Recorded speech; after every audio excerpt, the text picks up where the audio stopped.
Hello, my fellow viewers. Today's video is going over a tier list on tanks slash shields for the new raid. Uh,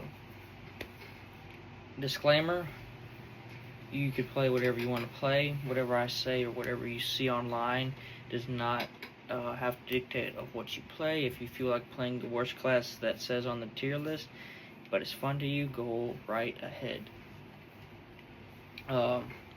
If you want to know anything about the DPS specs, I've made a video about that. But without further ado, let's go on with the tanks. In first place, we have the Blood Death Knight, which received a buff for Deathbringer and a nerf to Sand Lane. The Sand Lane wasn't used much anyway. Their grips are invaluable on Brood Twister Ulvanax, and Anti-Magic Zone is a potent cooldown on many others. Their damage is A tier and their utility is S tier. The DKs are the tanks with the most absolute control of their own survival due to Death Strike, but any mismanagement of your resources could lead to it not being as strong in this department as it should be. In addition to this control, they bring the ability to bring enemies to you with Death Grip and a raid cooldown with Anti-Magic Zone, but they can't have it all.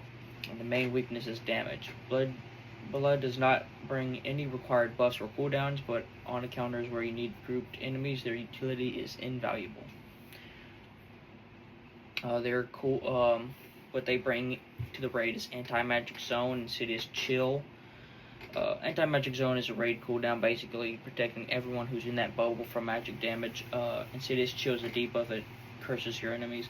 Enemy displacement is, not enemy displacement, Death Grip, Abomination Limb, or Gorfiend's Grasp is an enemy displacement, which means, let's say you're going to use Death Grip on an enemy. Grips them if they're casting anything, it interrupts them and brings them to you, so it's a good CC ability.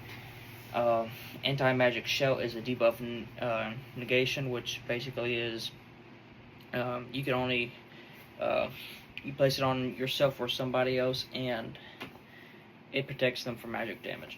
And then Death's Advance is a knockback and pushback negation, and also increases the DK's speed, which they really need because DKs are slow. Next in line is the Guardian Druid, which has proven to be a strong tank to bring to their damage output. It is also a very good option for Mark of the Wild in raid compositions, as Resto is not very competitive, and Pharaoh/Balance are not widely represented. There are many moments in the raid where this raid is moving as a unit, or players need to move to a new location quickly, making Stampeding Roar very valuable.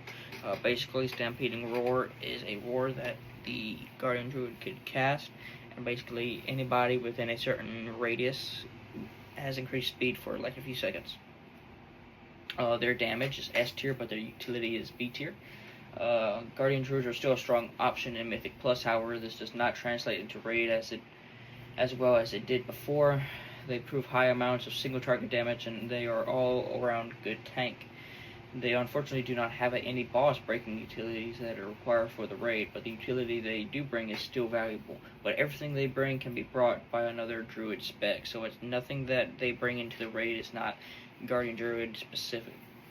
Their buff, what they bring is Mark of the Wild, which is a buff. It is a mandatory buff that if you want to be in a raid, you have to cast it. Basically, it's just a buff for versatility for the whole raid. Stampeding Roar is an AoE movement speed, Innervate is a healing support ability, and Ursul's Vortex is an enemy displacement. Next on the list is Brewmaster Monk. As ever, Brewmaster's popularity lives and dies on the viability of Mistweaver and Windwalker. Many guilds have opted for Brewmaster to be their source of Mystic Touch, but even without the consideration, Brewmasters are still a great choice for the raid. Ring of Peace is very valuable on Queen Ansurek and many others. Their damage is A tier and their utility is B tier. They have strong all-around choice for tanking, but have the most rotational key bindings for a tank. This can be reduced by passive talents options such as Press the Advantage. However, each of these switches lower the damage, but make the spec easier to manage.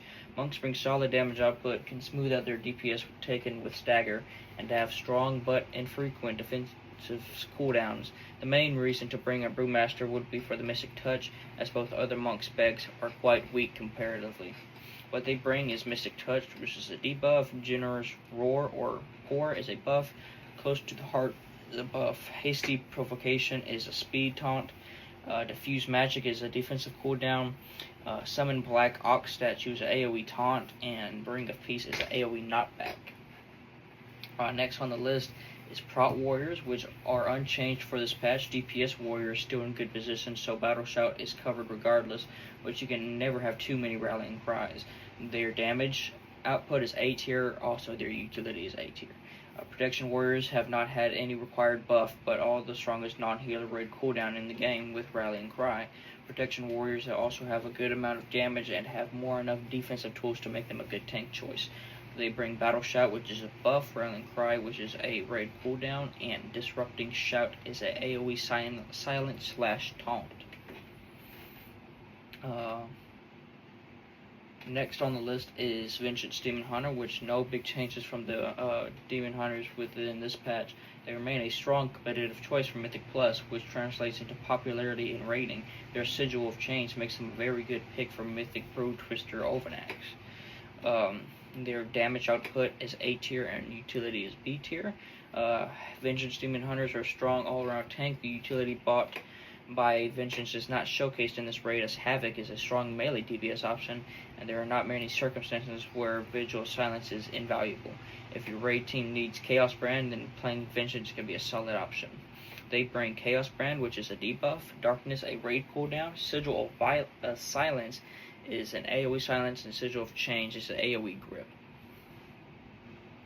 And last but not least, Prot Pallies, which see a small talent rework and some buffs within this patch. They are dealing more damage, getting a whole bunch of talent baked in by default, and access for more holy power spenders, with both Divine Toll and Divine Purpose being more accessible. Their utility has benefits on Queen Azurek, with Blessing of Freedom and Blessing of Spell Warding being strong cooldowns to bring along. Their damage output is A tier, also utility is A tier. Prot Pallies bring lots of raid tools into forms of auras and external cooldowns, but are also good in tank choice with flexibility to play more defensively with Sentinel or offensively without it. Historically, Prot Pallies boasted the highest DPS of any tank, however this is no longer the case. You will opt out to bring Protection Pallies for the external cooldowns it can provide, with Blessing of Protection or Blessing of Spell Warding to negate mechanics where you would otherwise sacrifice a player. Where this is not the case, the value of the Protection Pally falls. What they bring is Devotion Aura, which is an aura. Divine Shield is immunity, and Blessing of Spell Warding is an external cooldown, and Divine Toll is an AoE interrupt. I would go over the healers in this video, but I got something to deal with. So this is the end of the video. We have about 8-9 minutes of a video going over the tanks for raids. Like I said, if you want to play, you can play any class. I'm not pushing and trying to get you to play whatever class you want. But yeah, I'm going to make another video today about healers. So for the healers out there, just be patient. I know usually in tanks and heals, I have them in the same video. But yeah, if you have any questions or concerns, please drop a comment down below. And if you like this content, please like and subscribe for more of it. Until next time, my fellow viewers.